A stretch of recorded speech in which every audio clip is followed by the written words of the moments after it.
साथियों, मैं Shivshankar Ambedkar, E block Bindapur पाकिड़ 4। साथियों, भारत देश के अंदर हमारे समाज को, दलित समाज को, बहुजन समाज को शादी ब्याह करने में घोड़ी पे चढ़ने पर लोगों ने जुल्म जास्ती कर रहे हैं और खून खराबा कर रहे हैं। और आदमी शादी में सज धज के जाता है बड़े हर्षोल्लास के साथ, लेकिन ये मनुवादी पाखंडी लोग जो जात व्यवस्था में बंधे हुए हैं, उन लोगों ने हमारे समाज के ऊपर अत्याचार में जुल्म कर रहे हैं और शासन प्रशासन नहीं सुनता है और नहीं ध्यान देता है। ना उनको कोई सजा देता है और ना उनके ऊपर कोई जुर्माना लगाता है। बस उनको पकड़ा और छोड़ दिया और जमानत करा दिया, आजाद हो गए।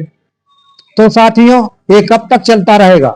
घोड़ी पे चढ़ने से, मोछ रखने से, मटके से पानी पी लेने से, किसी कुर्सी पर बैठ जाने से, किसी के बराबर बात कर लेने पर लोगों को मार दिया जा रहा है, जला दिया जा रहा है, फेंक दिया जा रहा है।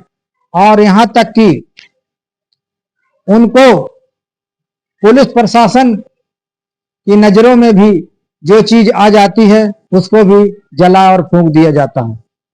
लेकिन क्यों? कि उनकी सरकार सत्ता है।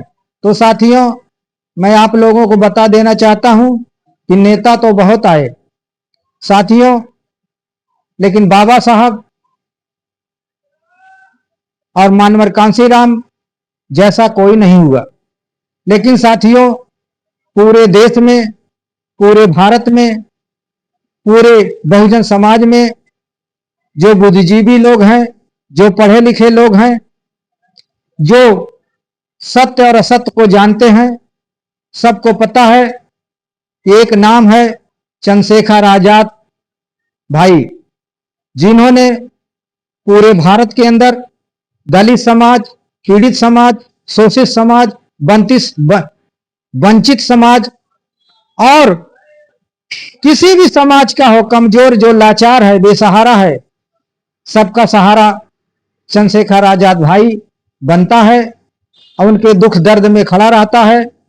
उनको सरकार से न्याय दिलाने के लिए हर संभव कोशिश करता है, लड़ता है, पिटता भी है, यहां तक कि जेल भी जाता है। पूरे समाज को ये मालूम है, ये पता है कि ऐसा नेता हमारे जब से देश आजाद हुआ भारत के अंदर कांशीराम बाबा साहब के अलावा ऐसा कोई नेता पैदा नहीं हुआ जो समाज के अंदर जोश, खरोश, हिम्मत, हौसला और लड़ने का और अपने अधिकार के लेने के लिए मैदान में खड़ा हो, बराबरी कर सकता हो।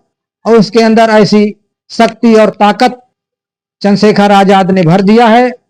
लेकिन जो आज भी पाखंडी हैं, ढोंगी हैं, जो समाज के ही लोग हैं, जिनको चंद्रशेखर आजाद से ईर्ष्या है, चिढ़ है, जलन है, जो अभी लोभ लालच माया में फंसे हुए हैं, वही भाई चंद्रशेखर आजाद का विरोध करते हैं और चंद्रशेखर आजाद को नीचा दिखाने के लिए हर संभव कोशिश करते रहते हैं। चाहे वो किसी प्रकार का हो, चाहे कितना भी पढ़ा लिखा व्यक्ति हो, चाहे कितना भी अपने आप को तुर्रम खा नेता बनता हो, लेकिन वो चंद्रशेखर आजाद की बुराई करने से पीछे नहीं रहता है। लेकिन चंद्रशेखर आजाद साम दाम दंड भेद सब नीतियों को जानते हुए अपने पैतरे से समाज की रक्षा करने के लिए, उनकी भलाई करने के लिए, उनके हक अधिकार को दिलाने के लिए मैदान में डटा रहता है। लेकिन अपने ही लोग उसे टांग खींचने में लगे हुए हैं। इसलिए सभी बहुजन समाज, सभी 85% लोगों से, SC ST OB से सबसे निवेदन है कि चंद्रशेखर आजाद के अंदर वो कला है कि वो किसी धर्म, किसी मजहब से भेदभाव नहीं करता है और जिसके साथ जुल्म जास्ती होती है, जिस माता बहन भाई को, वो हमेशा तैयार रहता है। तो चंद्रशेखर आजाद को भारत का सबसे क्रांतिकारी नेता माना गया है। और वो भाई साहब चंद्रशेखर आजाद की आपको मदद करनी है और वोट से, मतदान से उनको विजय बनाना है और उनकी पार्टी को, सभी पार्टियों को पछाड़ते हुए उन्हें आगे बढ़ाना है ताकि वो देश के प्रधानमंत्री बन सके और समाज की जो दुर्दशा है उसमें सुधार कर सके। उनका सहयोग करना चाहिए, किसी के झांसे में नहीं आना चाहिए।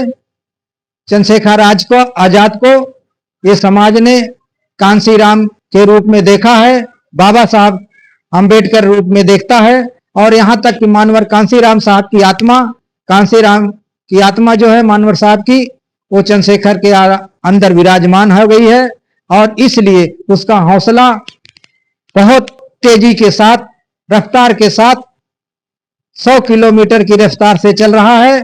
समाज को समझ लेना चाहिए, परख लेना चाहिए और भाई का साथ देना चाहिए। नमो बुद्धाय, जय भीम, जय भारत। और साथियों, मेरे इस वीडियो को, मेरे इस को लाइक, शेयर और सब्सक्राइब कीजिए ताकि समाज को तक पहुंच सके और समाज इस चीज को जान सके और चंद्रशेखर आजाद भाई का साथ दे। नमो बुद्धाय, जय भीम, जय भारत।